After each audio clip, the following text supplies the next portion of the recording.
માં જેમ રણછોડરાયજી ને ત્યાં કે શૃંગાર થઈ જાય, માળાજી ધરાય એટલે શિરસમાં વેણુજી ધરે તો દર્શન ખુલ્લા રહે. ખેલાવતા પહેલા એટલે હું મારો કહેવાનો ભાવાર્થ એ છે કે શિંગારમાં રોજ આપણે પ્રભુ શિંગાર ધરીને બિરાજે તો વેણુજી ધરીને દર્પણ દેખાડીએ છીએ. એટલે એ મારો કહેવાનો ભાવ છે કે વેણુજી ધરીને દર્પણ દેખાડીને પછી વેણુજી પાછા વડા કરીને પછી ખેલાવવાના. આ મારો કહેવાનો અર્થ હતો, બીજો કોઈ અર્થ નથી.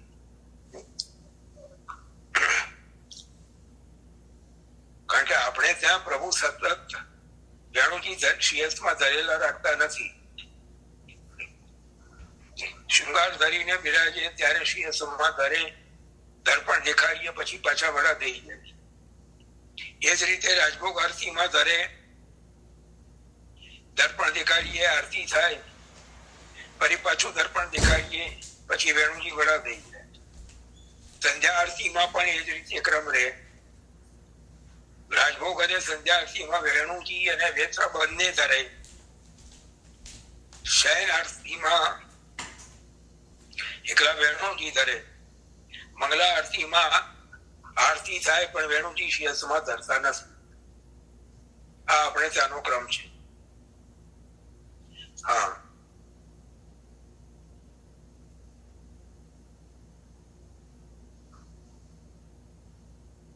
એવું કેમ?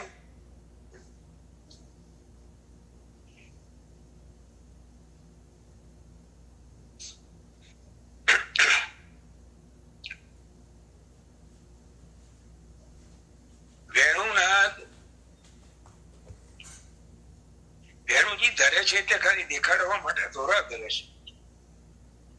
વેણુનાદ કરવાનો ભાવ છે.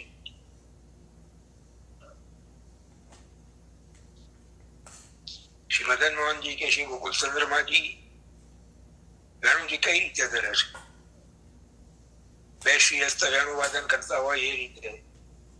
અને વેણુજીનું મુખ્ય છિદ્ર છે તે આપશીના મુખારવિંદ સામે આવે એવી રીતે ધરે છે. ચતુર્ભુજ સ્વરૂપ છે દ્વારકાધીશ પ્રભુનું.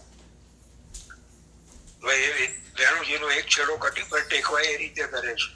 શ્રી ગોવર્ધન ધરણ પણ એ રીતે ધરે છે. લાલન ને વેણુજી શિયસમાં ધરાતા નથી. વૈષ્ણવો મર્યાદા ક્રમને દેખા દેખી ઘણા વૈષ્ણવો શિયસમાં વેણુજી ધરે છે, પણ લાલન ને વેણુજી શિયસમાં ધરાતા નથી. બાજુમાં ગાંધીજી પર જ બિરાજે છે. વેણુજી ધરે છે મતલબ વેણુનાદ કરે છે. ગોપાષ્ટમીના કીર્તનના ક્રમમાં ચલરી સહેન સહી વાલિન કો મોહનલાલ બજાયો બેન. આ કીર્તનનો અર્થ સમજીએ તો વેણુજી ધરવાનો ભાવ આપોઆપ સમજાઈ જાય. વેણુનાદનું કાર્ય પૂરું થાય છે એટલે વેણુજીને કટીમાં પાછું ભેટમાં પોતાના સ્થાન આપ્યું છે ત્યાં પધરાવી દે છે. વંશસ્તુ રુદ્ર વેદની શુદ્ધિ છે. વાસ એ રુદ્રનું શિવજીનું સ્વરૂપ છે અને વેણુજી વાસના બને છે એટલે વેણુજી શિવજીનું સ્વરૂપ છે. બ્રહ્માજીનું સ્વરૂપ છે વેત્ર. બંનેને અંગ સંગનું વરદાન આપ્યું છે.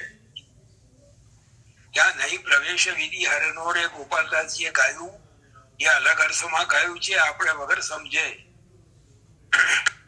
એના મન ભાવતા અર્થ કરીએ છીએ. પણ શિવજીને બ્રહ્માજીને અંગ સંગનું વરદાન આપ્યું છે એટલે વેણુને કટીમાં કોસે છે અને બ્રહ્માજીને બગલમાં, વેત્ર જે છે એને બગલમાં દબાવે છે. બ્રહ્માજી હવે વેત્રનો પુષ્ટિ માર્ગીય ભાવ છે શ્રી યમુનાજી. ભક્તોને ઘેરવાનું કામ, ગાયોને ઘેરવાનું કામ વેત્ર કરે છે. તો સૃષ્ટિને સર્જવાનું કામ બ્રહ્માજી કરે છે. બ્રહ્મા વિધાતા છે સૃષ્ટિના, તો શ્રી હમણાંજી પુષ્ટિ જીવોના વિધાતા છે.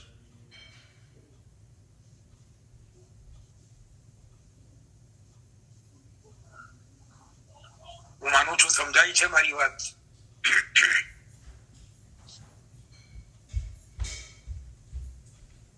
વંશસ્તુ રુદ્ર વેદની જે શ્રુતિ છે, અને એટલા માટે સરકારશ્રીએ એકવાર આજ્ઞા કરી કે અગરબત્તી સળગાવો એનો વાંધો નથી, પણ વાંસની સળી વાળી અગરબત્તી ના સળગાવો. શિવજીનો અપરાધ થાય છે, કારણ કે વાંસ શિવજીનું સ્વરૂપ છે. આ સરકારશ્રીના શ્રીમુખના શબ્દો સાંભળેલા આપને કહી રહ્યો છું. ચાલો, એટલે હવે બેન હું જાણું છું તમારું સમાધાન કદાચ થઈ ગયું હશે. રેણુજી સ્વામિનીજી સ્વરૂપ છે, શિવજી વેદનું સ્વરૂપ છે, અને વેણુનાદ વેદ ધ્વનિ છે. જો વેણુના ને વેણુનાદના ઘણા બધા ભાવ મહાનુભાવોએ બતાવેલ છે. એક વાત બહુ સ્પષ્ટપણે સમજી લેવાની જરૂર છે, બેઝિકલી, કે ભાવ અને સિદ્ધાંત એકબીજાના દુશ્મન નથી.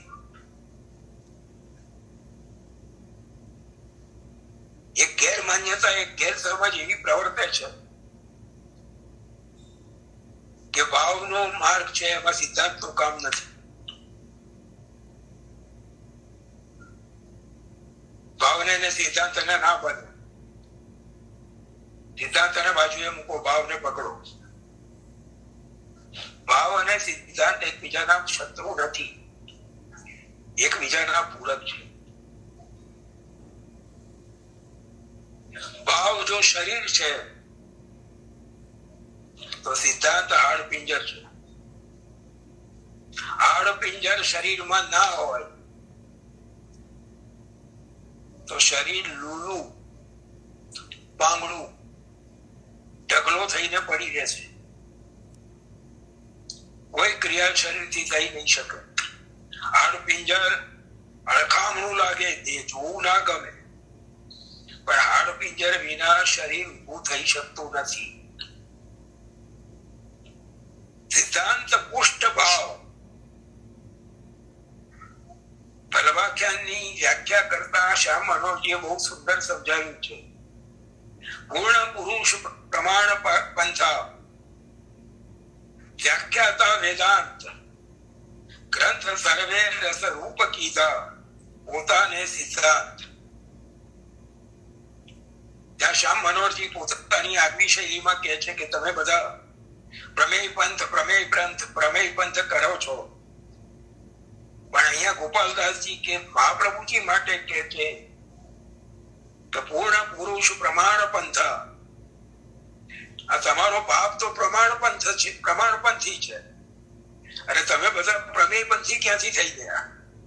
પૂર્ણ પુરુષ છે, પુરુષોત્તમ છે, પણ પ્રમાણ પંથનું પ્રવચન કરવા માટે પ્રગટ થયા છે, આચાર્ય રૂપે પ્રગટ થયા છે. વ્યાખ્યાતા વેદાંત, બીજી વાત નથી કરતા. ચાર જે પ્રમાણ છે, પ્રમાણ ચતુષ્ટય, પ્રસ્થાન ચતુષ્ટય, એની વાત કરે છે, એનું વ્યાખ્યાન કરે છે. અને ગ્રંથ સર્વે રસરૂપ કીધા પોતાને સિદ્ધાંત. અને એમાં રહેલો જે રસ, એમાંથી નિષ્પન્ન થતો સિદ્ધાંતથી પુષ્ટ થયેલો જે રસ અને ભાવ છે, એને પોતાના ગ્રંથોમાં પોતે નિરૂપણ કર્યો છે.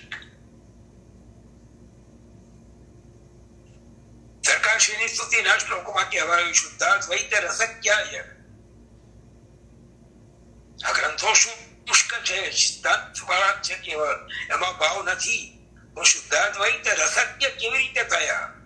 શુદ્ધાદ્વૈતના રસના જ્ઞાતા કેવી રીતે થયા?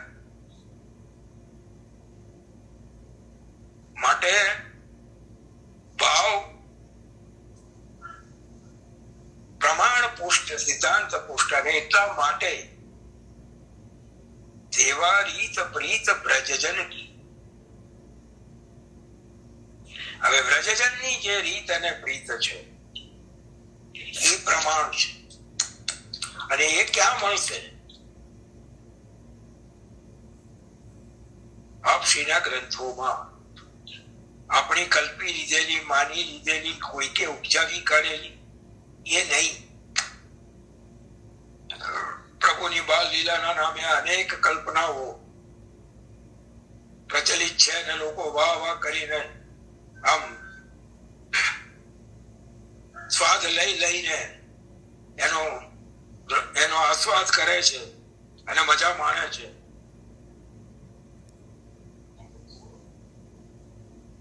દશમ સ્કંદના પૂર્વાર્ધના સુબોધિની જીવા ભાગવતજીમાં પ્રભુની જે બાલ લીલાઓનું નિરૂપણ કર્યું છે એનું જે વ્યાખ્યાન વિવરણ આચાર્ય ચરણોએ કર્યું છે, અને એમાં શ્રી ગોપીજનોના જે ભાવ પ્રગટ કર્યા છે એ ભાવ. એટલે અહીંયા જયારે વેણુજીની વાત થાય છે, વેણુજી સ્વામિનીજીનું સ્વરૂપ છે એ ભાવ છે. કારણ કે ક્યારે પ્રભુ વેણુજીને પોતાનાથી અલગ કરતા નથી. સવારે જાગે ત્યારથી વેણુજી પ્રભુના પાસે જ ગાદી પર બિરાજતા હોય, અને પોળે ત્યારે પણ મુખવસ્ત્રની ઘડીમાં શૈયાજીમાં પહેલા પધારે અને પછી પ્રભુ પોળે. આમાં વેણુજીના જેમ કહેવાયું કે વેણુ શિવજીનું સ્વરૂપ છે અને શિવજી વેદ સ્વરૂપ છે, તો વેણુનાદ એ વેદાત્મક છે, વેદની શ્રુતિઓ છે. એ વેદની શ્રુતિઓ વૈશ્વાનર પોતે જે પ્રગટ થયા એમણે પોતાના મુખથી પ્રગટ કર્યું. વાણ્યા યદા તથા સ્વાસ્યમ પ્રાદુર્ભૂતમ ચકારે. માટે વેણુજી વૈશ્વાનર શ્રી વલ્લભ સ્વરૂપ છે, અને શ્રી વલ્લભની વાણી વેણુનાદ વેદના વેદ ધ્વનિ બરાબર છે, વેદ વચન બરાબર છે. એની ઉપર કઈ નથી, અને એનાથી સહમત ના હોય, એને અનુસરતું ના હોય એવું કઈ પણ આપણને ખપે નહીં. આ વાત વારંવાર ભાર દઈને નિવેદન કરતો આવ્યો છું. મૂળ ગ્રંથો તરફ પાછા નહીં વળીએ તો જીવન પૂરું થતા સુધી અટવાયા જ કરીશું, ભ્રમિત જ થયા કરીશું. આ સાચું કે પેલું સાચું, આમણે કીધું એ ખરું કે પેલા કીધું એ ખરું.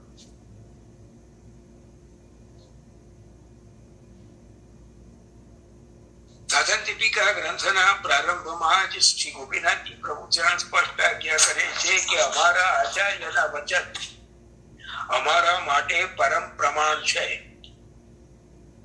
અને એને અનુસરતું બીજું જે કઈ હોય, એની સાથે વિરોધ ના આવતો હોય એવું બીજું જે કઈ હોય, એને અમે પ્રમાણ તરીકે સ્વીકારીએ છીએ, બીજાને નહીં. હવે મૂળ ગ્રંથો ક્યાં લેવા જવું? મને 2-3 અઠવાડિયાથી આ અપીલ કરવાનો વિચાર આવતો હતો, પણ અવસર નહોતો આવતો. આજે પ્રભુએ અવસર આપ્યો. મૂળ ગ્રંથો શોધવા ના જશો. આપણા સંતીય ગૃહાધિપતિ શ્રી વાગીશ કુમારજી મહારાજશ્રીએ આપણા માટે આપણા ઉપર મહત કૃપા કરીને બહુ સુંદર વ્યવસ્થા ગોઠવી આપી છે. શ્રી વલ્લભ વિદ્યાપીઠ અને શ્રી વિઠ્ઠલેશ વિદ્યાપીઠ બધા ઘણા મનોરથો કર્યા, ઘણી શોભાયાત્રાઓમાં જોડાયા, ઘણા અધિવેશનોમાં ભાગ લીધો. હવે એક આ મનોરથ કરવા જેવો છે. ઘેર બેઠા પુસ્તકો મળે છે. ઘેર બેઠા એનું વાંચન કરીને એમાં આપેલા પ્રશ્નપત્રમાં જવાબ ખાલી હા કે નામાં કે એબીસીડીમાં આપવાના છે. 1 મહિનામાં ખાલી 1 કે 2 કલાક જો સ્પેર કરી શકીએ તો પણ આ અભ્યાસક્રમ આપણે પૂરો કરી શકીએ એમ છીએ. ઘેર બેઠા ગંગા આવે છે અને આ પ્રમાણિત અભ્યાસક્રમ છે.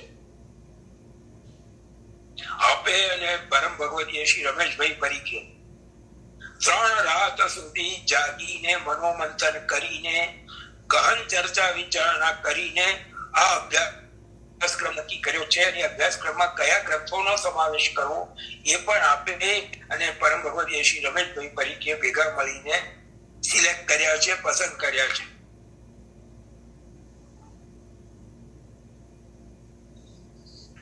ગુરુ ઘરની સેવા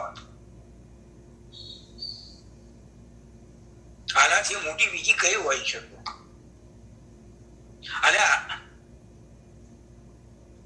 હા, જો રેખાબેન ગાંધી લખે છે ખૂબ સુંદર સાહિત્ય પ્રાપ્ત થાય છે. અને પાછું બીજો આશીર્વાદ એ છે કે એ સાહિત્ય આપણી પાસે રહે છે. વર્ષ પૂરું થાય પછી પાછું નથી આપવાનું હોતું, ફક્ત પ્રશ્નપત્ર જ ભરીને પાછું આપવાનું છે. એ સાહિત્ય કાયમ માટે આપણા ઘરમાં બિરાજે છે. અને આ કેવલ તો અહીંયા મોટા ભાગના વૈષ્ણવ તૃતીય ગૃહના સેવક છે એટલે એ દ્રષ્ટિકોણથી કહું છું કે ગુરુ ઘરની સેવા આનાથી ઉત્તમ બીજી કઈ હોઈ શકે? અને આ કેવલ તૃતીય ગૃહના વૈષ્ણવો માટે જ આપે કર્યું છે એવું નથી. સમગ્ર પુષ્ટિ માર્ગીય વૈષ્ણવ સમાજ, વૈષ્ણવ સૃષ્ટિને લાભ થાય એને માટેનો આ આખો ઉદ્યમ છે. કેટલો પરિશ્રમ એની પાછળ આપ કરી રહ્યા છો. આપણે તો 2 હાથમાં લડવું છે. ગુરુ ઘરની ટેલ પણ થાય છે અને આપણે સંપ્રદાયના સાચા સ્વરૂપને સમજી શકીએ છીએ, ઓળખી શકીએ છીએ અને સંપ્રદાયમાં જે સાચો માર્ગ જે શ્રી મહાપ્રભુએ કીધો છે એ માર્ગ ઉપર ચાલવા માટે પ્રયત્નશીલ થઈ શકીએ છીએ. મારી હાથ જોડીને આપ સૌને બહુ નમ્ર અપીલ છે. અને આમાં કોઈ ઉંમરનો બાદ નથી, આમાં કોઈ મિનિમમ એલિજિબિલિટી ક્રાઇટેરિયા નથી કે આ જ વ્યક્તિ એમાં જોડાઈ શકે. વાંચી લખી શકે ગુજરાતી એવી કોઈ પણ વ્યક્તિ, કોઈ પણ ઉંમરની વ્યક્તિ, 70, 80 વર્ષના વૈષ્ણવો જોડાયા છે અને 10 વર્ષનો કોર્સ પૂરો કરીને સ્નાતક બન્યા છે.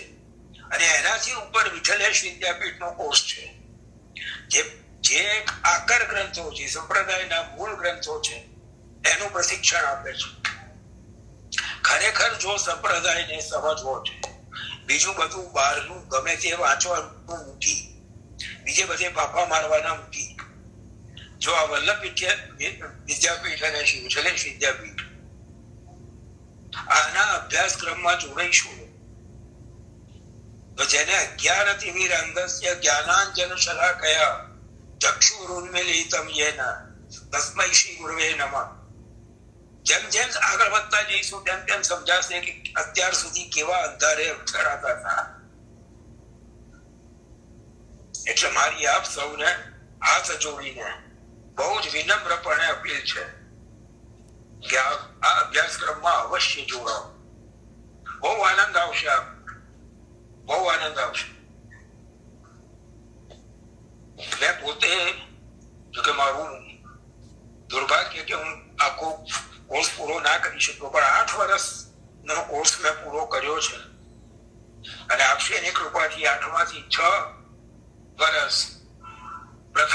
સામે આવીને સુવર્ણ ચંદ્રક પણ મેળવ્યો છે. એટલે અત્યારે જે કંઈક આપની આગળ પ્રસ્તુત કરી શકું છું એની પાછળ એ આ 8 વર્ષનો જે અભ્યાસક્રમ, રેખાબેન કહે છે 10 વર્ષના અભ્યાસક્રમ પછી કોને મળવાનું નહીં, કેવલ વાઘપતિ ફાઉન્ડેશનમાં હું આપને નંબર આપીશ, પ્રદીપભાઈ શાહ કરીને બેસે છે, એમને ફોન કરજો, એ બધું જ માર્ગદર્શન તમને પૂરું પાડશે. અને બીજે ના જવું હોય તો સુખધામમાં એના ફોર્મ મળશે, ફોર્મ ભરીને એની ફી જે હોય એની સાથે સુખધામમાં જ પાછું આપી દેજો. સુખધામમાંથી બેઠક મંદિરે પહોંચાડી દેશે અને બેઠક મંદિરેથી પુસ્તકોનો સેટ સુખધામમાં આવી જશે અને ત્યાંથી કલેક્ટ કરી લેવાનો. બહુ સહેલી વસ્તુ, બહુ સહેલું છે, ક્યાંય કશે જવાનું બહુ લાંબો પોળો કોઈ પ્રોસિજર કરવાનો રહેતો નથી. બહુ સરળ પ્રક્રિયા આપણે રાખી છે. વૈષ્ણવ બહુ સરળતાથી એને કોઈ જાતની તકલીફ વગર એમાં જોડાઈ શકે અને માર્ગના સાચા સ્વરૂપને ઓળખી શકે એના માટે જે પરિશ્રમ આપણે કર્યો છે. વાગીશ નામ ખરેખર ત્યાં સાર્થક થાય છે. ચાલો હવે ક્યાં હતા આપણે? હિડોળાની વાત. જય હો, ખૂબ સુંદર કાકા, ધન્યવાદ.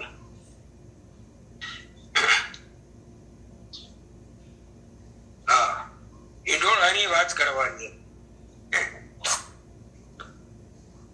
મને બહુ ઘણી વાર હસવું આવે ને સાથે સાથે દુઃખ થાય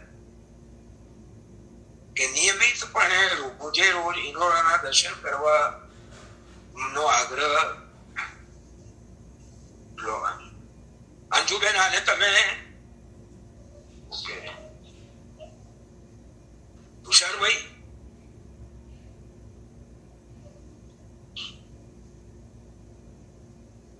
કાલે એવું હશે ને? બોલો કાકા, બોલો. અને આ પ્રદીપભાઈ નો નંબર વોટ્સએપ ઉપર મૂકી દેજો ને કાલે. ગ્રુપમાં મૂકી દઉં છું, છે મારી જોડે. હા, એટલે એ જ કહું છું, ગ્રુપમાં મૂકી દેજો. અને આને રિલેટેડ બહુ કાકા, બીજું આમાં કહું, આને રિલેટેડ બહુ સરસ સમાચાર થોડા સમયમાં બીજા બધાને મળશે જ. બંને વિદ્યાપીઠ માટેના જેના આ બંને વિદ્યાપીઠ માટેના સારા સમાચાર ટૂંક સમયમાં મળશે જ. બહુ સરસ, બહુ આનંદ. એના પર કામ ચાલી રહ્યું છે. બહુ સરસ, બહુ સરસ, બહુ સરસ, બહુ સરસ. એટલે ગ્રુપમાં મૂકી દેજો. પ્રદીપભાઈ શાહ વાઘપતિ ફાઉન્ડેશન એવું લખીને પર આપી દે. પ્રદીપભાઈ જોડે હું વાત કરી લઈશ એટલે એ પાછા પૂછવાય નહીં કે આટલા બધા ફોન આવતા ક્યાંથી શરૂ થઈ ગયા. કન્ફ્યુઝ ના થાય. બરાબર છે. હા ને, એટલે હું કાલે કહી દઈશ. હા, ભલે ભલે ભલે ભલે. 10:05 થઈ છે. આજે પૂરેપૂરું લેવાના છો? શું? 10:05 થઈ છે, પૂરેપૂરું લેવાના છો? હા, લઈ લઈશું. ઠાકોરજી કરે. એકચ્યુઅલી એવું છે, સતીશ કાકાની તબિયત બરાબર નથી, શરદી ને વાયરલ જેવું ખાસ થઈ ગયું છે. એટલે પહેલા ક્રમ એવો હતો કે 10 વાગ્યા સુધી જ લેવાનું હતું. બરાબર છે ને? આ નંબર જરા કન્ફર્મ કરી લેજો, કારણ કે આ બેનનો હમણાં મેસેજ આવ્યો કે જે નંબર હમણાં બેને મૂક્યો તો એ 11 ડિજિટ નો છે. એટલે જરા જોઈ ને. પ્રદીપ કાકાને હું રોજ જ બેઠક અહીંયા સુખધામમાં મળું છું અને એમનો નંબર મારી પાસે છે, એ સાચો જ છે. એટલે બહુ બસ બિલકુલ કન્ફર્મ છે. બસ બસ, ચાલો. હા, હવે વાત કરતા હતા હિંડોળા. ઘણી વાર હસવું આવે છે અને ઘણી વાર એની સાથે દુઃખ પણ થાય છે કે રોજે રોજ નિયમ પૂર્વક, આગ્રહ પૂર્વક હિંડોળાના દર્શન કરનાર વૈષ્ણવ એ પોતાના પ્રભુ માટે હિંડોળો ખરીદવા જાય છે તો જે હિંડોળાનું સ્વરૂપ છે એને બદલે કંઈક વળતું લઈ આવે છે. જો હિંડોળાનું સ્વરૂપ શું છે, સરકારશ્રીએ ગુનામાં આ બહુ સુંદર રીતે સમજાવ્યું છે. હિંડોળામાં 2 સ્તંભો હોય.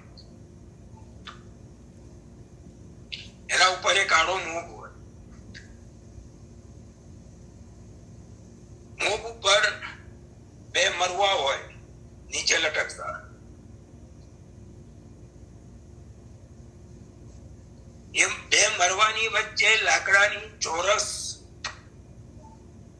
ખાટલી જેવું હોય જેને માયાર કહેવામાં આવે, એની અંદર 4 દાંડી લટકાવેલી હોય અને એ દાંડીના આધારે નીચે ઠાકોરજીને બિરાજવાની પટોળી હોય. આ હિંડોળાનું પુષ્ટિ માર્ગીય સ્વરૂપ છે. આ સ્વરૂપ કેમ છે?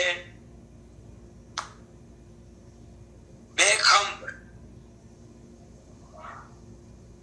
1 મોગ, 3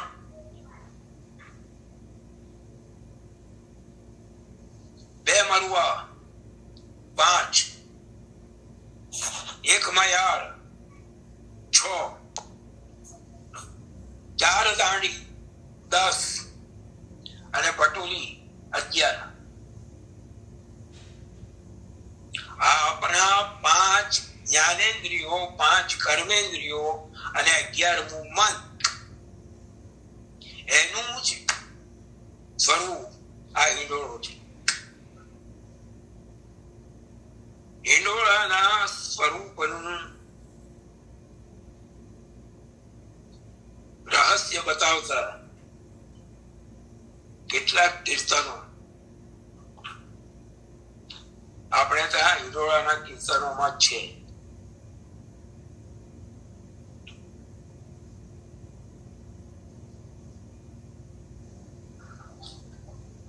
જલ સખી સુરત હિંડોળે જુએ,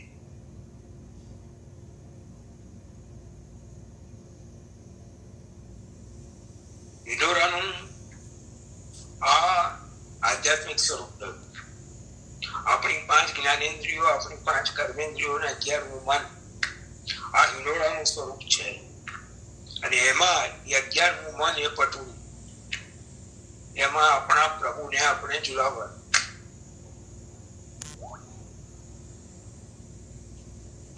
દિવસની આ લીલા,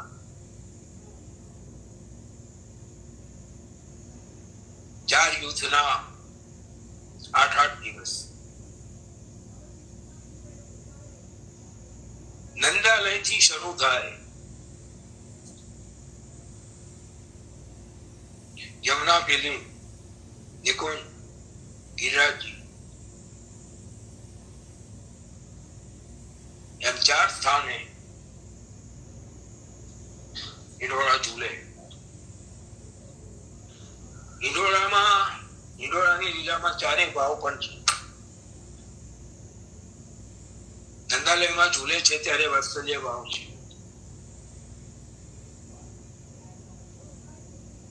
નંદાલયની બહાર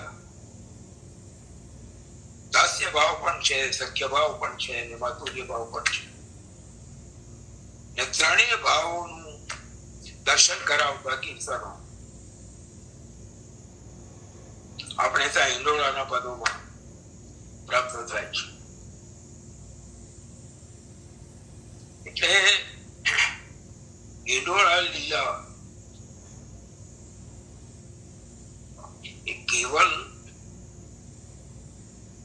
જુદી જુદી સજાવટો, જુદી જુદી જાત જમાલ, રોશની, એને માટે એની લીલા નથી.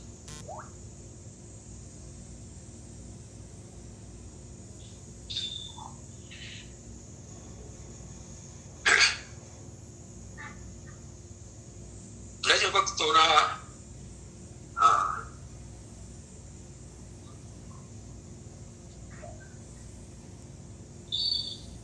દાઢી પર રેશમી વસ્ત્ર રાખીને કેમ ઝુલાવવાનું,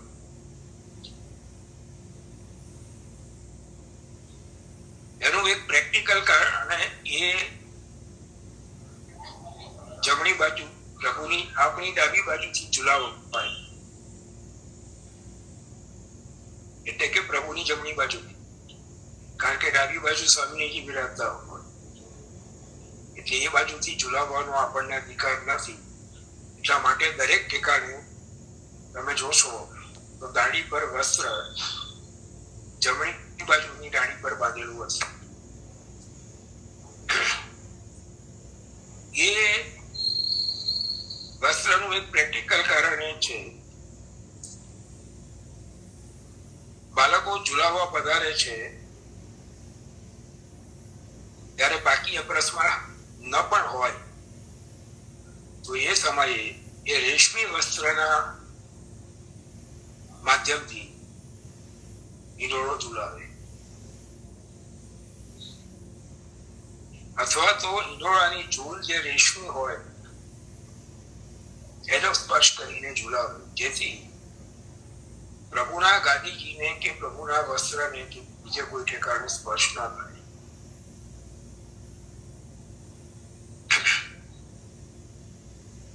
અને આપણે માટે જો વિચારીએ તો મને એવી સમજ એમાં એવું સમજાય છે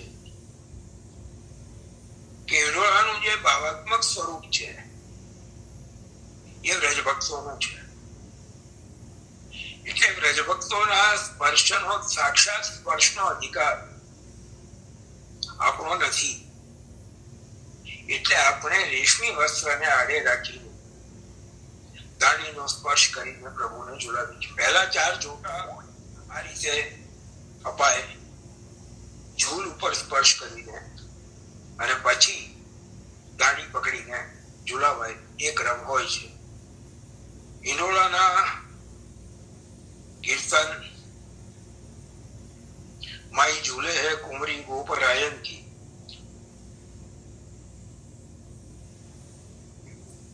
એ વ્રજ ભક્તો નીચે જે ઝાલર હોય છે એનો શું ભાવ છે? વ્રજ ભક્તોનું વસ્ત્ર છે. મેં તમને કીધું કે આખો જે ભાવાત્મક સ્વરૂપ છે હિંડોળાનું એ વ્રજ ભક્તોનું છે. એટલે એના અંતર્ગત ઝાલર જે છે એ વ્રજ ભક્તોનું સ્વરૂપ છે. હવે આનાથી વધારે મને ખબર નથી. અને ઉપર એટલી જેટલી ખબર છે એટલું કહી દઉં, ઉપર જે ચમરી છે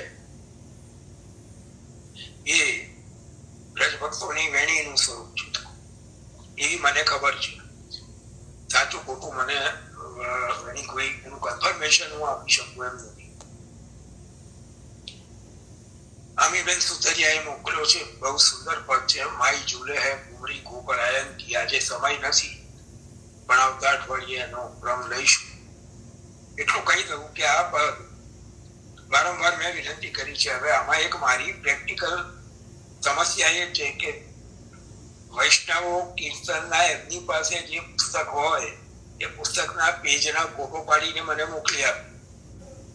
હવે ફોટો મારા મોબાઈલમાં હોય અને મોબાઈલ ઉપર સત્સંગ ચાલતો હોય, એટલે જયારે કીર્તનની ચર્ચા કરવી હોય તો મારી પાસે એ કીર્તન જોવા માટેની બીજી કોઈ વ્યવસ્થા રહેતી નથી. એટલે મારે કરવું પડે છે એવું કે એ જે કીર્તનનો ફોટો પાડીને મોકલ્યો એ કીર્તન મારે આખા કાગળ પર ઉતારવા પડે.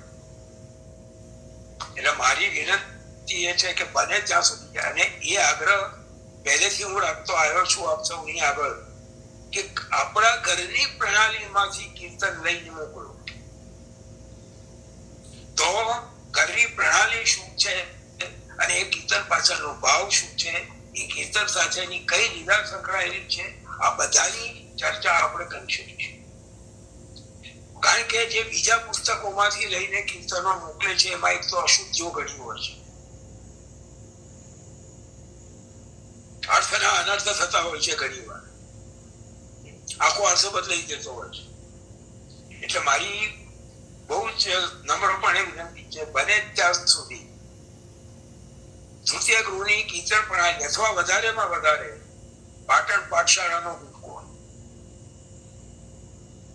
આ છે મારી પાસે, ગુટકો છે, પાટણ પાઠશાળાનો ગુટકો. નિત્યના ક્રમમાં ગુટકાનો જ ઉપયોગ કરું છું, એટલે ગુટકો છે. અને એ ગુટકાને હું એટલા માટે 3 મિનિટ રહી, ગુટકાને એટલા માટે માન્ય ગણું છું કે મોટા ભાગે મહદઅંશે તૃતીય ગૃહની પરંપરાના અનુસાર તૈયાર થયેલો છે. એટલા માટે એને હું માન્ય કરું. એમાં અશુદ્ધિઓ તો છે, ક્યાંક આખી છાપ બદલાઈ ગઈ છે, ક્યાંક શબ્દો બદલાઈ ગયા છે, ક્યારેક એનો અવસર આવશે તો એની ચર્ચા કરીશું. ચાલો, એટલે હવે અત્યારે આજે આપનો સમય પૂરો થયો છે. આશીર્વાદ લઈ લઈએ. પ્રભુની કૃપાથી આજે આખો ક્રમ પૂરો થયો. અને બાકી 2 દિવસ પહેલા એવું લાગતું હતું કે કદાચ રવિવારે આપ સૌના સન્મુખ નહીં થઈ શકું. ચાલો, પણ આપ સૌના આશીર્વાદથી ને ભગવત કૃપાથી બધું વ્યવસ્થિત થઈ ગયું. સારું, સાંજે અને હવે આપણે આશીર્વાદ લઈ લઈએ. ચરણ કેરો ભરોસો દળઈ ન ચરણ કેરો પીવનક ચંદ ચટાવીન અમૃતમાજે અંધેરો ભરોસો દળઈ ન ચરણ કેરો દર્દનવોર નૈયા કરી મેં જાસુ નિવેરો મૂર્ખા કહે વિદયાદરુ નામો લખો ચેરો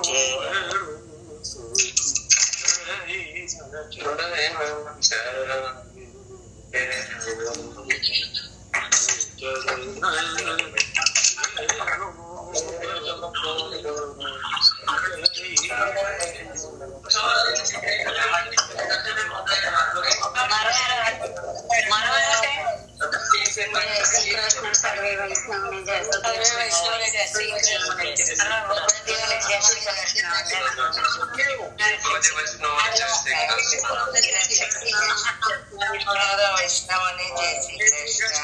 ભગવદીઓને જય શ્રી કૃષ્ણ.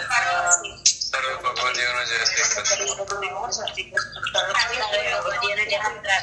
મારા વાલાના ભગવદીઓને જય શ્રી કૃષ્ણ. જય શ્રી કૃષ્ણ. જય શ્રી કૃષ્ણ. જય શ્રી કૃષ્ણ. જય શ્રી કૃષ્ણ.